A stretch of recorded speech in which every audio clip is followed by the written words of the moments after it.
don't wait around for people. For so many years, I was like always waiting around for people to do things, to like go to the movies, to travel somewhere, to try a new restaurant. I was like always waiting for my friends to want to do it too.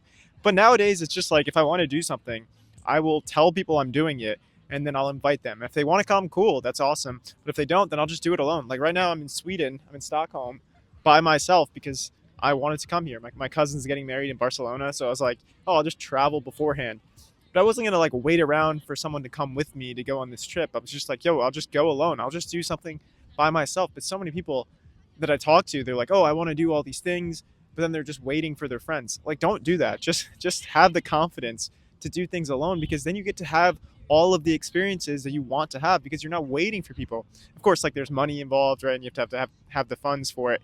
But you get to not be limited by other people. You're only limited by yourself. So it's like if you live like this, if you live where you just decide to do things by yourself and you're gonna live this way anyway, then you're living life on your own terms. And so many people, they don't live life on their own terms. So it's like that's not a place you want to be. You don't want to live your life just waiting around because then you never get to do certain things that you want to do. So it's like just book the trip by yourself, go to the movie by yourself, go to the restaurant alone, and then talk to people. Like when you're at these places, you can also meet new people because other people like travel alone too, right? So it's like you can meet other solo travelers. Like I was staying in a hostel in Copenhagen and I just made some friends because I was just like talking to people because I knew that like other people are in the same boat. They're also there alone, right? They're at a hostel. A lot of times people go to a hostel alone. So I was like just talking to people, like making friends. And it's been such a cool trip. Whereas if I came here with my friends, it would be more about like hanging out with them and like sightseeing. Whereas now it's been more about like understanding the cultures of these places, talking to new people, kind of just walking around, getting lost in the city, and just living on my own terms. You know what I mean? Like having this vacation planned on my own terms rather than other people's terms. And yeah, of course, it's more responsibility to do that, and it's a little bit riskier. It's maybe more dangerous to go alone. But if you're smart about it, then like you'll be fine. At least I think. So it's like if you're going to a safe place, right? Obviously, don't go to like I don't know some place that's super dangerous alone. Like go somewhere safe. Like Stockholm's like one of the safest cities. Copenhagen's one of the safest cities.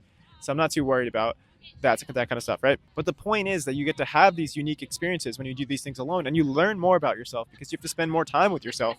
Like another thing that's a factor in this is that my internet has been way slower in Europe, so I can't sit on my phone and like scroll. I have to like actually do things in person. And of course, I'm not saying to always travel alone. Of course, yeah, go on the trip with your friends or your girlfriend or partner or your family. Like, yeah, go on those trips as well.